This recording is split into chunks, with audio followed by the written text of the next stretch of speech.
Good evening, everybody, and welcome to Nights on the Sofa. Hope everybody's coping in the hot weather.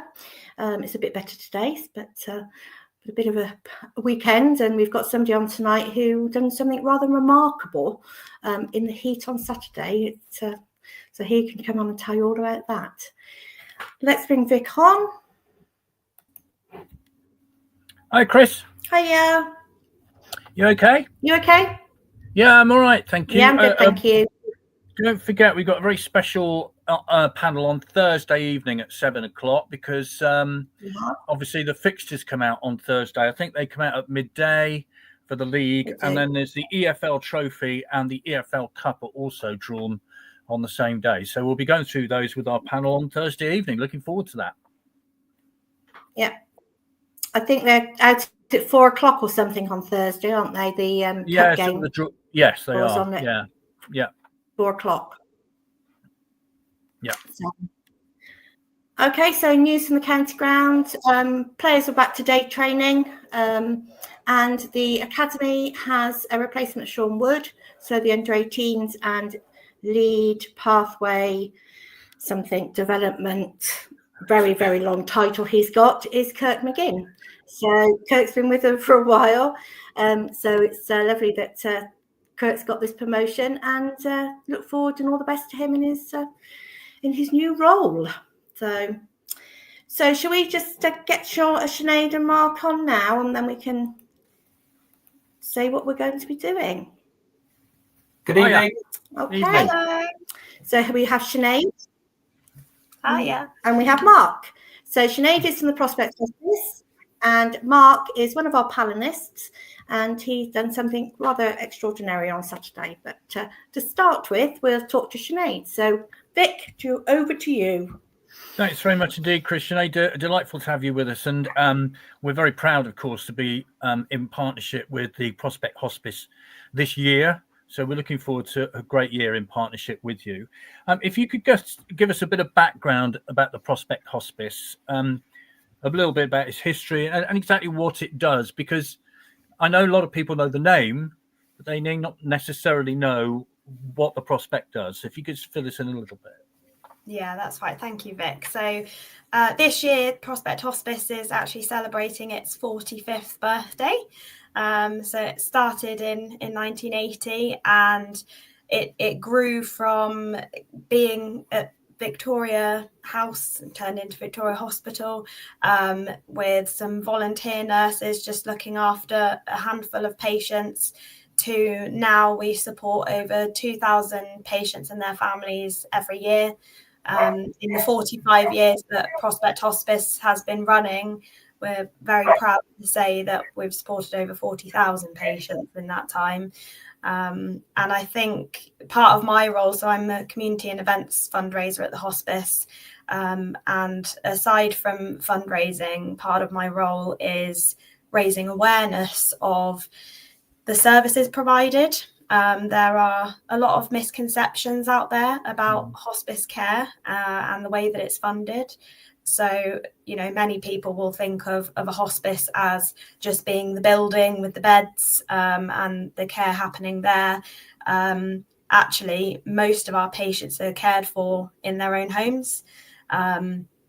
We do have 6 beds open at the hospice in Wroughton at the moment. We have capacity for 12, but due to funding, we're only able to have 6 open. So, as I say, a huge majority of the patients are cared for out in the community.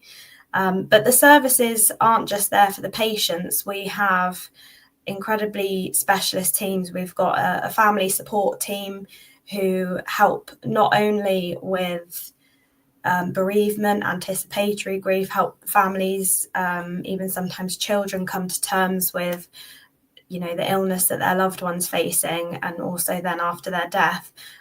Not only do they help with that emotional side of things, but they're also there to help with practical issues. They can link you up with the correct services to ensure, for example, that you're receiving any financial support you may be eligible for if you're needing to care for your loved one, if you're needing to take time off work or whatever that may be. Clinical teams not only are they there caring for the patients day to day, but they run drop-in clinics to support outpatients with things like breathlessness. The family support team run bereavement cafes. I know that, there are families who are still being supported years after their loved ones have died in the care of Prospect Hospice. Another fantastic service is our therapy team, who specialise in physiotherapy, occupational therapy. So they're able to go out to people's homes, assess their needs and requirements, and ensure that they can have the correct provision of equipment, for example, to adapt to the home. I could go on and on about the services provided, but I suppose what I'm really trying to paint the picture of is that it is so much more than just that bedside medical care for the patient. It's for everybody around them that it affects. And what we hear time and time again is how, before people come to experience Prospect Hospice, they really imagine it as a place that they want to avoid, that, it feels like a dark and miserable, sad place. But actually, for people who are in a situation where they need hospice services, they find it to be the beacon of light, in those dark times. And that continues on. We're always hearing such incredibly positive feedback about our clinical staff, and at the end of the day, our fundraising team, we're here to do our job so that those people on the front line, the incredible nurses, are able to continue providing the best care they can for people in our community. And the community that we cover houses over 330,000 people, and we are the only hospice for anyone aged 18 and over in that community. And again, a lot of people don't quite realise that either. One thing that I'll pick up on straight away is we'll get to the fundraising in a minute and how important that is, because we had a visit, obviously, to the Prospect recently, and I was staggered to find out how much it takes to run a bed, for instance, for one day. But one thing I picked up on the fact that you're still in touch with people whose loved ones have passed on after. Yes. And I think many people might be surprised by that, because that means that you give them, advice and support after those terrible days have happened. Absolutely. I think, it's what is recognised at Prospect is the full impact, that one patient's illness could have, the waves that has. And it's so personalised, the care that's offered there. I think it's something that makes it really stand out is that the patient, rather than being treated as the patient, they are an individual, and we're there to make sure that they can live in the best way they can, being themselves for as long as they can. And that includes their family, the people they care about, the people they love. They matter to us just as much, because we understand the impact that has on them, not just now, not just through the illness and through the death, but for years after. Nobody will ever be turned away. If you've been bereaved 4, 8, 10 years ago, and you actually come back to a place where you find you're struggling with it, because it ebbs and flows. We all know that grief, whether it's anticipatory grief or bereavement, it's not linear. It's up and down, and we need to make sure this support is there for those people in the years after that. Hi, Paul Castle has just sent a message, says, evening, hope you're all well, and well done to Prospect. I mean, by the way, if you want to comment on this, and maybe you've had personal experience of Prospect Hospice, we'd love to hear from you tonight, and then we can pass those comments on to Sinead and everybody else who's involved there.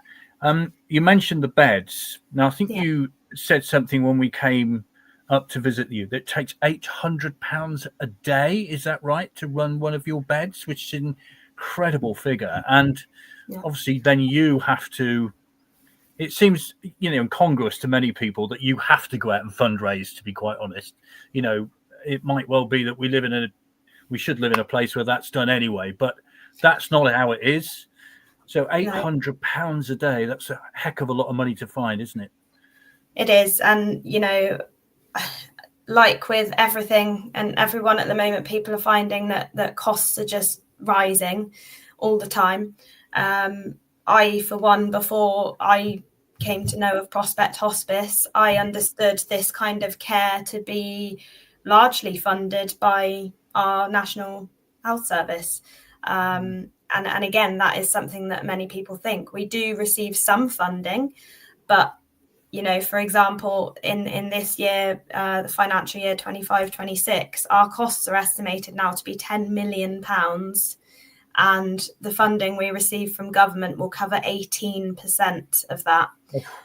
18%, which is staggering. So it is getting harder for our teams, and we're not alone. You know, this is a national crisis with hospices across the UK.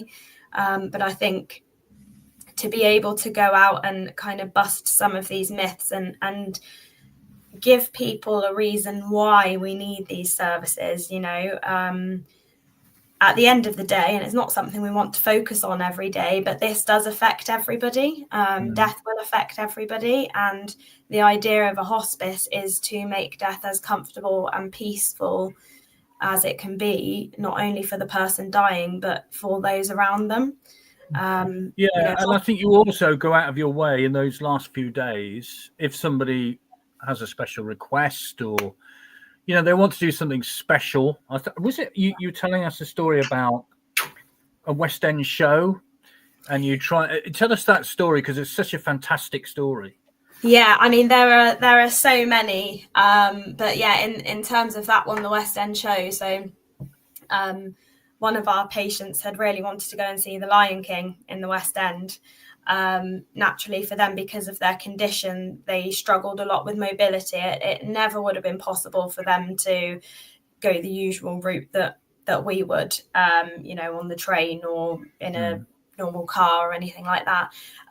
So again, and credit to the incredible team on our inpatient unit, but they managed to arrange for a private transfer in an accessible vehicle for the patient and their family to be driven directly to the theatre to go and watch this show and taken home again. And that's one of many stories of the incredibly special memories made at the hospice, and not just at the hospice, but in people's homes as well. You know, we've had weddings, we've had cinema nights with, you know, grandchildren around and popcorn and pizza in our beautiful garden room. We've had animals and pets come along. One lady in particular had a very, very close bond with her horse. And actually it was kind of one of the only things that brought her comfort. So the horse came into the garden. All of our rooms at the hospice have their own, you know, you can wheel the beds out onto the patio outside, and the horse was brought round into the garden, and she was able to spend some very close time with her horse before she died. And you can see, you know, it's not only good mentally, but actually there's a lot of evidence that suggests that physically being able to create experiences like that can even do things like reduce pain symptoms as well. Can I just say something as well? Yeah, sorry, go on, Mark. Yeah. So, I mean, the Prospect is something that's very close to my heart as well. They were there for me and my family in 2000 when my dad passed away. He was a patient at the hospice, so I'm, you know, well aware of the work that you do. But it is quite. So the fundraising, I was quite surprised when you sort of said £10 million a year to run the what you do. That's incredible. That, you know, it takes that, but the work that you do, you could do so much more if there was a lot more funds raised, and you know, I'm hoping that the club and the supporters will get behind the partnership and really make a difference to what you do there, because I think it's wonderful what the team there do at the Prospect day in, day out. So, yeah, fabulous. Anthony's just messaged in saying my auntie was cared for by Prospect in her final weeks, and the care that she received was amazing. I mean, I think everybody who lives around Swindon kind of knows the name. Yeah. But what actually goes on there is limited because, you know, people have a perception of a hospice, don't they? And Yeah. the one thing that struck me was you have these beautiful gardens. You have a memory walk, don't you, with Yes. names, and you have those beautiful garden lodges which families used to be able to stay in. But that's another example of the fact that you can't afford to keep those open. Yeah, so they tend to be used now more so for our therapy services, so complementary therapies and counselling sessions for, you know, to support families. But yeah, you're right. We used to have kind of day therapy centre as well, where people could drop in with their carers or family and, you know, have coffee with others and do crafts and have hand massages and things like that. That hasn't opened again since COVID, but, you know, we are always trying to do as much as we can to support on a wider scale with the limited resource and funding that we have. Mark, if I might ask you, I mean, obviously, it's a tough time for anybody. We know that, this sort of period that you have to go through. How important was the care that was received and given to the family as well? How important was that? I mean, it's something that stays with me. I mean, this was 25 years ago now. So that never leaves you. That sort of care and compassion that was shown in those final moments is just something that stays with you. It's incredible what the team do there. Not just the care and attention to the patient, but, you know, the support they give the family is incredible. So yeah, it's something that's very close to my heart, and you know, that was 25 years ago. That never leaves you. Yeah, that's amazing. And let's get on to the tough subject of money then, Sinead, because obviously that comes up a lot, doesn't it? Yeah. Our sort of campaign we do kicks off on Saturday, really, and we're all looking forward to this, the Starlight Walk. Tell us a little bit about the history of it and what happens, because Yeah. you know, I know some people are dressing up in tutus and things like that. Yes. I don't think I will be, but my legs won't quite suit those. But you know, it's a fun evening, isn't it? It is, yeah. So the Starlight Walk is our flagship annual event. It's a much loved event. I will say last year we had a record-breaking year. That was off the back of the Spring Appeal, which is a Save Our Hospice appeal. And last year Starlight raised over £160,000. Wow. We had the most participants ever.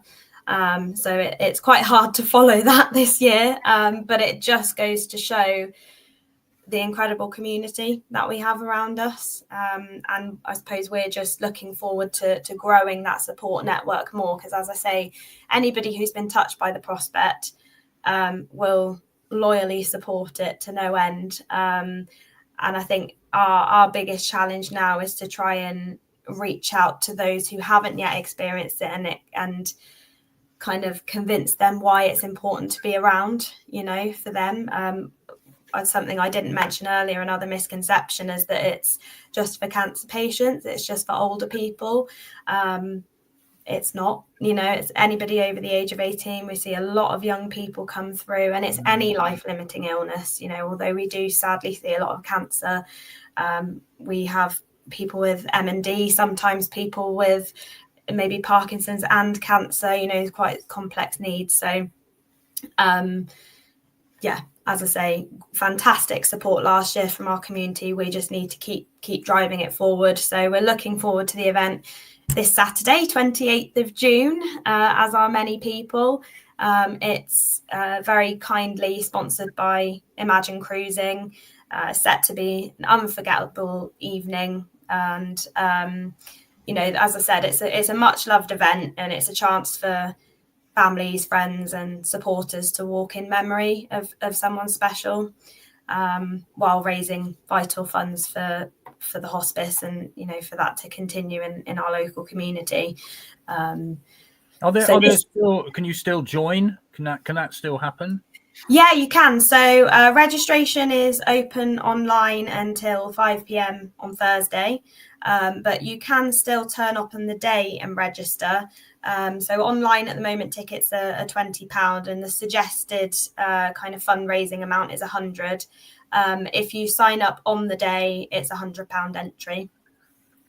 And in terms of what you can expect, so many people are particularly fond of our remembrance area, which is partway around the route. So at the Old Town Gardens in the bandstand, we have a beautifully illuminated remembrance space where people can pause and reflect on their loved ones, and they've got a chance to leave a message and share a photo on the collective memory display.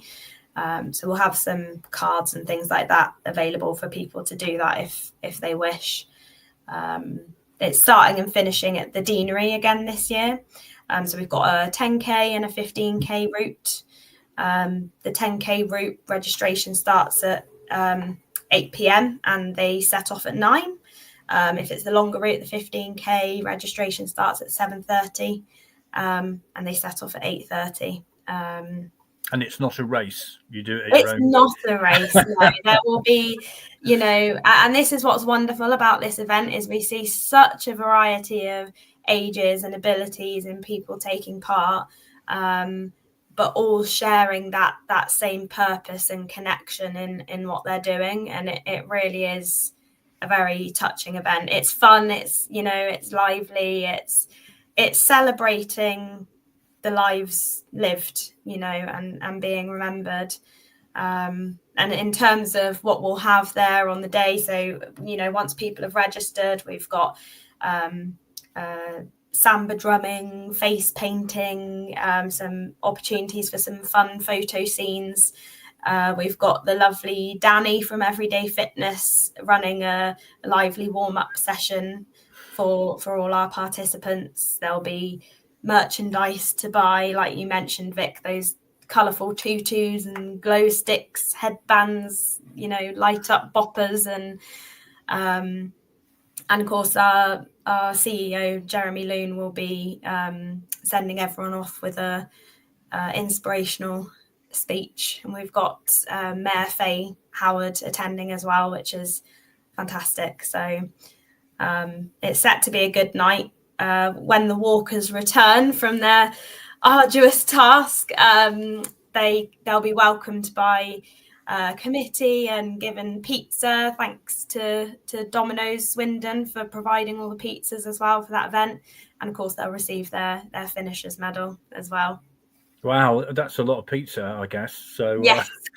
Well done, Domino's. We don't often Absolutely. plug stuff, but they deserve a plug, I think, for that one. Is there anything you need to put an appeal out, that kind of thing? Actually, at the moment, we're looking for bottled water. As you can imagine, with the weather at the moment and the number of people we've got participating, I don't think I mentioned, but we've got over 640 participants so far, which is fantastic. So if there are any local businesses able to help out with providing some bottled water, please do get in touch. Our fundraising and events line is 01793 816 161. If anyone has any questions about the event, you can also email our inbox, which is fundraising&events@prospect-hospice.net. I would also like to give a big shout out to the volunteers we've got supporting us on the day. So we've got over 70 volunteers filling various roles, and it just would not be possible without them. It really wouldn't. So thanks to all the volunteers. One practical thing for those travelling from long, there are parking spaces available, are there? Yes, there is parking, but I would say we're advising people that due to the number taking part, if you can car share or you can get a lift, get dropped off, then do. But there is a relatively large car park there, so yes, I think that should all be fine. Well, you've been complimented on your background. John Stevens, who is a regular, how can I put this, judge of backgrounds, right? Yes. On this. He says, Sinead's background looks good. First rate, if this is her first appearance.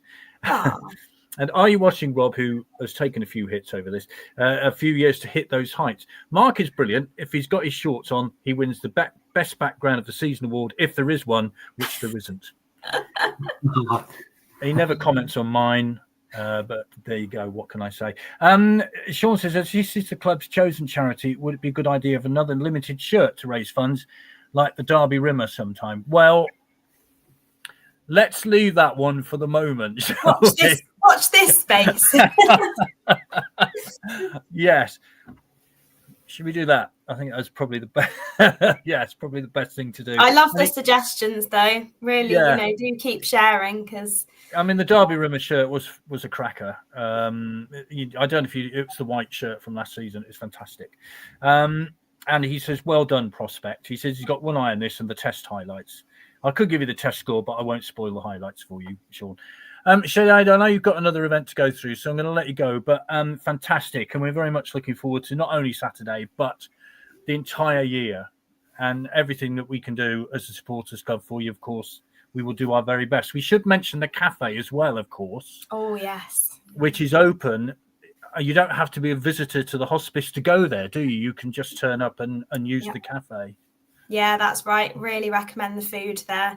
And like you say, it's open to the public, which many people don't know. If you haven't been, do go, because I think it's wonderful to have the experience of walking into the hospice and really getting to understand that it's not a sad place. You know, it's a real celebration of community. And on that subject, actually, because that's another example of how you can support the hospice, because we've got 18 shops. And our shops bring in a big portion of our income, more than the government give us. So at the event this weekend on Saturday, we'll have a donation station as well. So if anybody has any pre-loved clothing or anything like that they'd like to donate to go to our shops, they can bring them along on Saturday. Fantastic. Sinead, thank you very much. And thank you. All power to your collective elbow. And we'll no doubt catch up a lot over the next 12 months. So looking forward to it very much. Look forward to it. And enjoy your singing. Thank you very much indeed, Sinead. Thank you very much. Thanks, Vic. Thanks, Mark and Chris. Bye. Right, Sinead will disappear in a moment, and we'll be chatting to Mark now very shortly about something he did on a very hot day over the weekend. Mark, it's an incredible, and I thank you for your comments regarding Prospect, because people often don't talk about that sort of thing, do they? But it's the more people do talk about it, the more people get to know the incredible work that they do. Absolutely. It's one of those things, as I said, it stays with you, the care and support that they have, they're giving me, the family at the time of need was incredible, and it stays with you. So I think more people need to be aware of the great work that they do. Well, hopefully we can give them a helping hand over the course of the next 12 months. So looking forward to that greatly. Now, hottest day of the year, or certainly one of them, Midsummer's Day. Why no? Let's go up Mount Snowdon, or Ire Widfer as it's known now, because that seems a good idea, doesn't it? Actually, you might notice, of course, that the Welsh women's football squad had their launch there for the European Championships, which are coming up. I think it was on Friday. So you followed in their footsteps Saturday. Tell us what it was all about. Well, Vic, I feel a bit conflicted after we just had the previous guest on, because obviously the work that the Prospect do, raising great money for a wonderful charity there, particularly one that's close to my heart as well. So we were raising money for the John Trollope statue. There was a group of 17 of us who took on this challenge, and we were up at the Cracker Sparrow to set off for North Wales. The alarm sort of woke me up at 3:10 in the morning.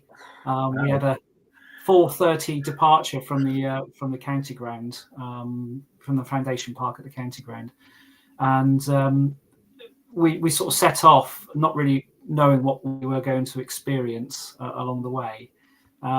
Set off as 17 of us, including some of the coaches and Shane from the foundation, and we set off as sort of strangers. And by the time we got up the hill and back down, it was we were sort of left as sort of friends.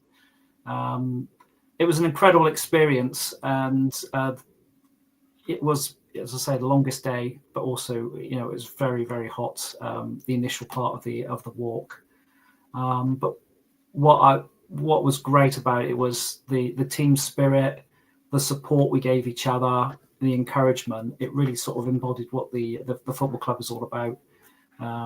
Being together, and we got up there. We had a few people struggling, but we managed to sort of encourage everyone and get to the summit. And the views from the top were incredible.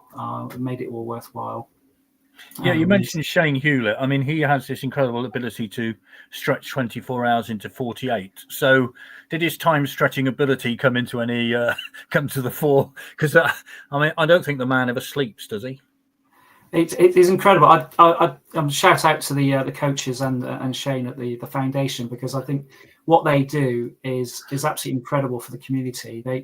They are the beating heart of the club. They give opportunities to people that perhaps wouldn't necessarily get to experience football, and they touch so much of the community in what they do. I think it's incredible what they do there, and so driven by everything. They've got such a passion for everything, and I think Shane had this idea of this statue to commemorate John Trollope, who's one of our club legends, and set about fundraising in such a short time. And it's just amazing, really, how you can get people behind it, and we're sort of making good progress towards the amount of money that's needed to present to present that.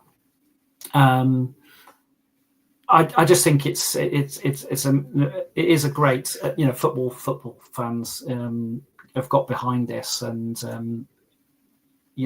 it's going to be great when it materializes, hopefully before the start of the season. Yeah, I think their ambition was to get it done for the opening weekend of the season. I don't know whether that's going to be possible, but it's been done by the same sculptor, of course, who's done the Don Rogers statue, which is fabulous. And as we know, it's going to be placed by the Nigel Eady Dome, isn't it? So there'll be Don Rogers at one end of the football ground, and then there'll be John, obviously, at the other end. What was the experience like then? I think you said you've done it once before when you were much younger. Yes. How easy is it to traverse? Because, I've done the Southwest Coast Path where there are steps and all that kind of stuff, but still tough. I mean, what's it like? Are there pathways? How does it work? Yeah, so we did the Llanberis path, which is supposed to be the gentler of the routes up to the summit. And it really surprises me when people say, it's ideal for families, and because there was people there walking their dogs up the mountain. There was people with children on their backs, and they were just totally unprepared for the conditions, because on the mountain, you've got to respect the conditions because it changes so quickly. We set off in it was very warm when we set off. Halfway up, we had torrential rain. We were sort of soaked through, and then the winds got closer to the summit. The winds got up, and it was, we had pretty much 4 seasons in the space of 3.5 hours climbing this route. So it's not a task to sort of be, taken lightly. You've got to be prepared for it, because the conditions do change very quickly. At one point, the whole of the summit was sort of covered in cloud, and then it just sort of all of a sudden just opened up, and the views from the top were incredible. So yeah, they had the 4 seasons on the way up, and coming back the reverse, and it felt even hotter by the time we got down to the bottom. So there's quite a coincidence, of course, because Swindon have signed a player called Snowden this season, which is a nice tie-up, really. And obviously the joke's been made that it's the peak of his career, etc., etc. He's reached the summit of his playing time. I mean, moving on to the squad, and how pleased are you the way that's looking at the moment? They're back in training, aren't they, today? There have been a lot of new additions. There have been a lot of new re-signings, of course. Paul Glatzel's re-signed. Aaron Drinan has recently re-signed. Obviously, the goalkeeper has re-signed as well. So how do you think the squad's looking? I think it's been brilliant, actually, the close season. And I think it's great that we got Ollie's going to have the pre-season to his squad, shape them the way he wants to. And really excited about that. I'm really pleased. Drinan's signed. I think he's an incredible player. And him and Smith together will just be a force to contend with So I think it's really, really excited for that. And buzzing for the fixtures out on Thursday. Cannot wait for that to be. Yeah, we'll know where we're going for the next 9 or 10 months, which is always a nice thing to actually know, and what we're doing at Christmas and all that kind of stuff. Yeah, Joe Snowden, of course, is our mountain player, as it were. I don't know too many other Swindon players that have been named after mountains, or indeed mountains that have been named after Swindon players. So I think it's unique, but I might be proven wrong. By the way, if you want to comment on the signings that Swindon have made, please send in your messages to the usual place. I'd be delighted to read those out. Our pre-season friendlies are coming up. Mark, you going to get to many of those? I'm looking at the fixtures. I'm hoping to get along to Supermarine, but we've got holidays coming up as well, which just as at the time. So probably not. Get so many of them. What about the experience then of going up a mountain? Just been sent a photo. Not sure if it's a teaser, but there is a player blurred out at training. Just had that message sent in. That'll be interesting. We'll see how it happens. It's probably a trialist. They normally call them that, don't they? And what about the experience of climbing up a mountain? It's a bit like people talk about Everest, and it's a bit like a car park. From what you're saying, there are a lot of people trying to do it now. Yes, I mean Snowdon was busy. It was busy on Saturday. It was a constant stream of people going up and down.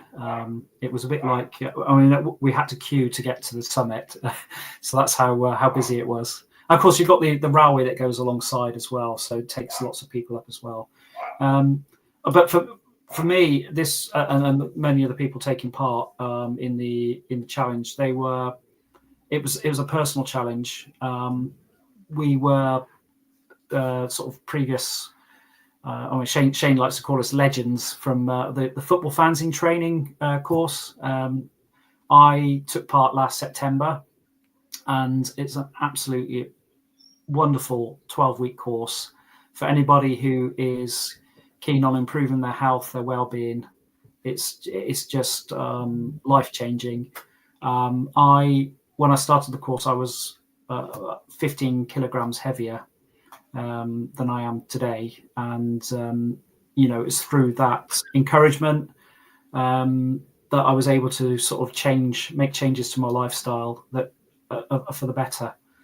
So if anyone's interested in signing up, if you're over 35 and think it's not for me, give it a go. Get in touch with the foundation. Sign up to the next course, which I think starts in September, because you'll thank your future self. And I don't think I could have climbed the mountain this time last year had I not gone on that course. So for me, it was a massive achievement, and it can help so many people. So get in touch, get on that course, get yourself signed up, because you won't regret it. Yeah, Chris, I think did one some time ago. But tell us what's involved then.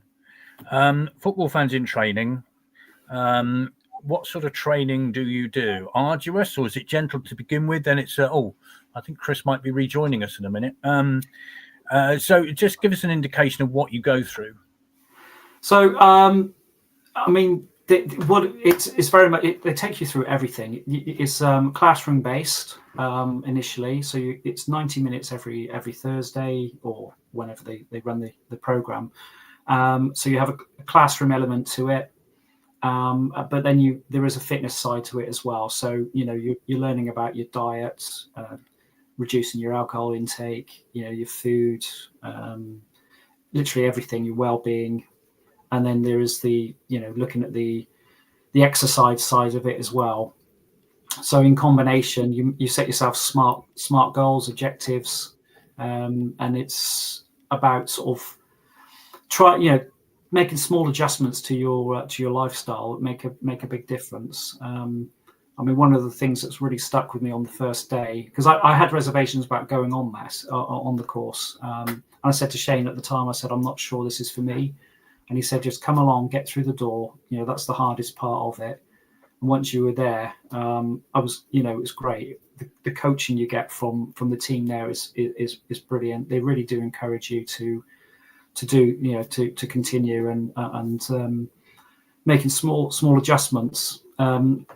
He said, one of the facts they sort of said was, if you're 50 years old, this is factually correct. You're sort of 2/3 of the way for your life, on average. And that really shook me. It shook me to the core, and I thought, I've got to do something about this. And then if you're overweight, you've got high blood pressure, all those things that sort of compound things, then it really does sort of like hit home how important it is to look after yourself, physically, mentally, and I'm so glad I did that. So yeah, definitely get in touch with the foundation, get yourself on their next course, and you won't regret it. Your future self will be thankful for it. Brilliant stuff. Hi, Paul. Pre-season, shame no home games with a big club. Is it because of the pitch? I think that's pretty much what it is. They're obviously putting in a new pitch with the stitching, so I think that's why it is. We've got 4 away games. There's another one, of course, Reading, but that's behind closed doors. Been a few years now since I've been eager for fixtures to come out, let alone season to start. Amazing how Holloway has turned it around in a relatively short time. I think that's a general feeling, isn't it, Mark? That this is one of the the seasons where a lot of people are suddenly looking forward to this. And I'm not talking about off the field stuff. Let's leave that to one side. But the actual playing side of it, I think a lot of people are very interested and very excited about what's going to happen. Definitely. It is interesting because, this time last year, was I as excited about the fixture list? Probably not. But I'm really looking forward to that coming out. Looking forward to getting back out there, out to the county ground. With Ollie, the team settled. Hopefully a great pre-season. I'm really looking forward to what we could do this year on the pitch. It was interesting. We passed Shrewsbury on the way to North Wales, and so it was 2001 when we last played them. Yeah. So looking forward to getting reacquainted with them. But of course, that was the season that we got relegated.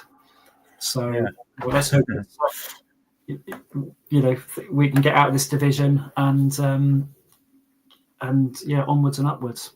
Absolutely. And actually, what's great about this, we got a lot of business done before pre-season. So he's got his squad in place pretty much. And so therefore, he can get whatever he wants to drilled into them, which I'm sure is a lot of fitness. A lot of clubs at our level don't really play big teams these days. Home games issue is to do with the new state-of-the-art pitch being done. Anthony says, I did the football fitness last year. I lost over 10 kilograms. The way Shane, Mitch and Tom run it is great. You learn so much and get fit. Chris, are you there with us? I'm having a few problems with it, with my computer, but I'm here now. Well, tell us your experience before you disappear into the ether. What about football fans in training? Yeah. So I done the very, very first women's football fans in training. I think it was 2018-19. And it was totally, I don't know. It was just like world changing at the time. As Mark was saying, it's half of it is classroom based, but it was the other bits of it, running up and down the Arcos stand steps and things like that. And if it had been somebody had asked me 2 months before I started, would you be able to do that? I would have said, no, there's no way I'd even try. But we did. and it is the comradeship of everybody in there. And as I was saying to Mark before we come on, I'm still friends with the girls that I was on that course with, and we still see each other now, and it's great. It is fantastic. So yes, if there's anybody that would like to give it a go, give it a go. It's brilliant. So. See, this is the thing about the Community Foundation, Mark. You know, I have a lot to do with the Exeter City one. I mean, they do an incredible amount of work in terms of the homeless, all that kind of stuff, which we never see. And I know the Swindon Town do as well. You know, they do an incredible amount of work, don't they? And, you know, sometimes that's just forgotten. Yeah, they do. They are the beating heart of the community, and, you know, of this club. What they do, they reach and give opportunities to so many people that perhaps wouldn't get involved in football. And it's incredible the work that Shane and his team do there. For, you know, there's not many of them, I believe, but they work wonders, and, you know, all ages, all experiences. You know, they just do so much great work. So yeah, hats off to them. Yeah, we should say, of course, John Holloway did an incredible amount of work, Chris, didn't he? And I know he stepped back a little bit now, but my goodness me, the work that he put in was extraordinary. Exactly, to get it off the ground and to get the dome built and everything. But they got Andy and Brad now that have taken sort of Shane's role, and Shane's heading it. But as you said, Mark, it's from the tiny tots, 18-month-olds coming into football, just sort of running around chaos, really. Right up to sort of retirement age, where they do a Wednesday morning keep fit. They do all sorts of things. They go out and play bowls, snooker, that type of thing. I help out with Sporting Memories, which is a dementia cafe once a month, which is absolutely fantastic. And we get them going out and sort of doing little bits in the dome, sort of badminton or just throwing the ball about or anything. And it's a fabulous way that they can get to know people as well, the carers and everything.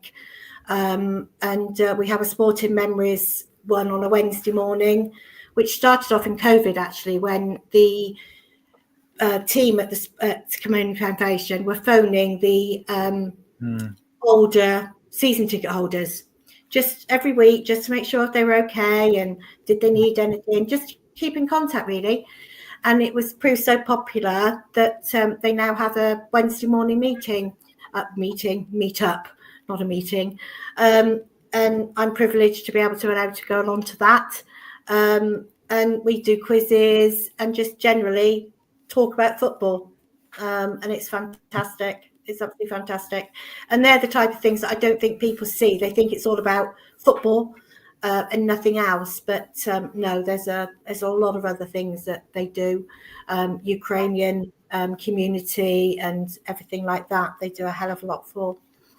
So yeah, all good. Yeah, we're just a similar thing down here on a Thursday morning with Sporting Memories, and it's just a chance for a lot of older people to sit around, have a cup of coffee, and have a natter, basically. And obviously, there are people with life-changing illnesses that go along, but it is a meeting place for them to go, and it's very important. So that happens every Thursday morning down here. So, how much, Mark? Do you have any idea how close they are to the John Trollope target, as it were? So we're the counting up. I mean, the last I saw, there was about 71,000 towards the 100,000 needed. But obviously we've done this fundraiser this weekend just gone. They're still counting up the amount of that, and but it's, I think they'll be getting quite close to sort of 80,000 or so. So obviously some way to sort of to go, but they've had donations from like the EFL and the various other, the Supporters Trust, for example, have made a donation as well. But with a bit of help and support, I'm hoping that the fans can get behind it and get us across the line. which would be Well, great. there's Yeah. no better figure for it to be dedicated to, quite frankly, is there? I mean, I know John goes on the museum stadium tours. He does an incredible amount of work as well. Still, doesn't he, Chris, with the club? Yes, I think he he goes does. along Yeah. to the community foundation, helps Yeah. with their presentations, things like that. He does most of the Football Fans in Training presentations, doesn't he, Mark? He's certainly done ours at the beginning, and I know he's done the latest ones as well. So, yeah, and he comes in 1 week and gives a talk about the fitness and how it's changed really from his day to how it is now and everything. So yeah, He's a great. club legend, and he's a real gent as well. Yes. He's got time to talk to everybody, and he did give that those sort of inspirational talks as part of the Football Fans in Training as well. So I can't think of a better person to commemorate with the statue. I often wonder how he would fare with today's fitness, because he was arguably one of the fittest players of his time. I was incredibly fit, and I wonder what he would be like with today's sports science, all that kind of thing. I mean, I'm not sure how much fitter he could possibly be, but it would have been very interesting to know. And I'm so pleased that he's got over his recent illness and he's sort of back almost to firing on all four cylinders. So it's always great to see him and stuff. So, Chris, what would you say to people who might be thinking, oh, hang on a minute, yeah, I could do with a bit of fitness training. Should they get involved? Oh, definitely. Try it. I don't know when the next one is, but they do a men's one and a women's one. Women's was a Wednesday and the men's was Thursday, but that may well have changed. But there's no competition. There's no judgment. You feel part of it. Yeah, no judgment. You all feel part of it. And it's fun. At the end of the course, you have a bit like that we'll see Vic doing on Saturday with his tutu and his glow sticks. We have things, we had a dance with that, and you do your sort of fitness to dance and stuff. And it's fun. It's real fun. So, but yeah. Well, I'll tell you what, if you can get me to wear a tutu on Saturday, I'll chuck another 20 quid in. Good luck with that. So I'm sure the people watching do much better than that, can't we? Yeah. So we'll see if we can get a GoFundMe to do it then, Vic, shall we? Yeah. Well, thank you, Mark, very much for being with us tonight. And I, I'm really pleased that you could put your prospect story across as well, because the one thing we need to know is just how something like Prospect affects the community, and you've been able to say from a family's perspective what that actually meant to you. So what would you say to people who don't know about Prospect? Should they get involved? Should they know about it? Should they learn about it? Is that what they should do? Well, it is about awareness, but as I think we've got a great opportunity with this partnership to really make a difference, because you never know when you're going to need them as well. So, if not now, maybe in the future you may have cause to use their the charity, and it is a wonderful charity, and the support they give you, the family, as well as the patient, is incredible. It stays with you. It was over 25 years since my father passed away, but that's the sort of the emotional support they gave us at that time has stuck with me. And it so worthy charity, and I'm sure we can make a big difference. Supporters get behind the partnership, and get involved, and hopefully raise some really good, some substantial cash for them this year. Well, I think, Chris, we raised 12,500 for Derby Women. I would like to think that we would get somewhere close, if not beat that, this year. That would be something that I'd very much like to to see. What have we got lined up yet? Is it too early days to actually think about? Well, we are in good discussion, aren't we? Yeah, we're in discussion with a lot of things. We're in discussion with Prospect themselves about events they do and how we can help get involved with them with that. Caroline Lane at the club, the charity coordinator, we've been having a bit of a sort of brainstorm to see what we can think of in as much as charity events we can do.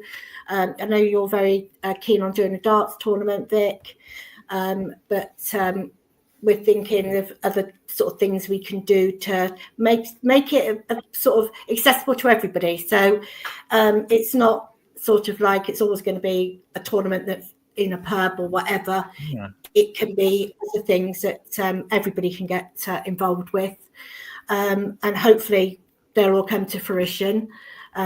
We will need help, especially volunteers on some of the ones that we are looking to do. So we'll be asking if people will volunteer for us in a few things that we've thought about. But yeah, and if anybody's got any ideas of anything unusual, what one of the ones I was thinking of is we've got a lot of players from different nationalities, different areas of Britain, maybe doing a sort of a food festival, and we do a dish from whichever country, whichever nationality, whichever part of the country, England, Scotland, Wales they're from, and do something like that, just something different. So it'll bring more people in and things like that. So yeah. Well, we're very much looking forward to it. It's been slightly different tonight for obvious reasons, but we wanted to highlight the Prospect Foundation and their Prospect Hospice and their walk on Saturday.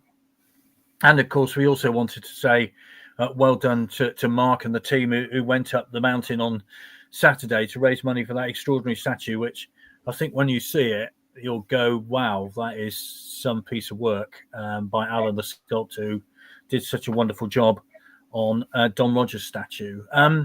We will be back on Thursday, Chris, won't we, from 7 o'clock, because it's a very special day.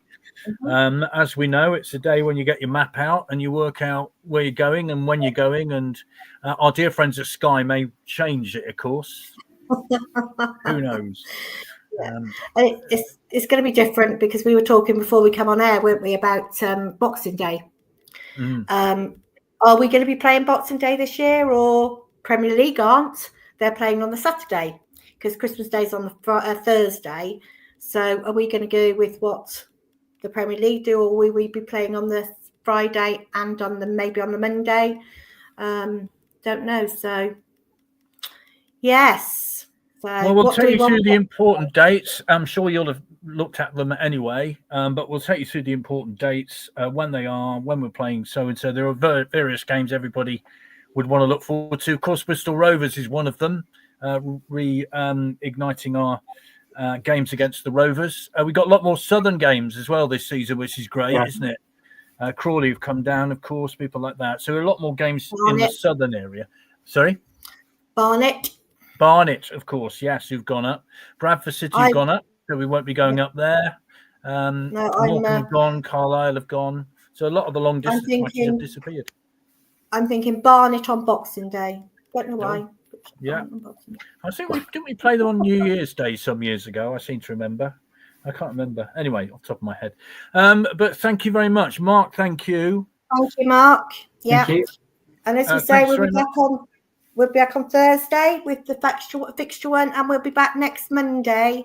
And we have the new Supermarine manager on, who will be previewing our first friendly fixture, which is at Supermarine on the Saturday the 5th, which the OSC will be sponsoring. So we'll be sponsoring that as well. So we'll like to see a lot of you there as well. Yeah. So have a good few days. We will see you on Thursday, whoever can make it. And if not, we may see you Monday or back on Saturdays for our football. Now it's our last Saturday this week without a football game, isn't it? It is. And thank you very much to Sinead a little earlier, of course, as well. So thank you very much for her time. And yes, for those of you going to the Supermarine game, for those of us who can't go that day, enjoy it. Vic's only got kidding. a family wedding. But we don't talk about it. Anyway, yes, have a great great few days, and we'll see you on Never mind. Thursday. We'll see you Thursday. See you Right, later. cheerio. Bye. Bye-bye. Bye.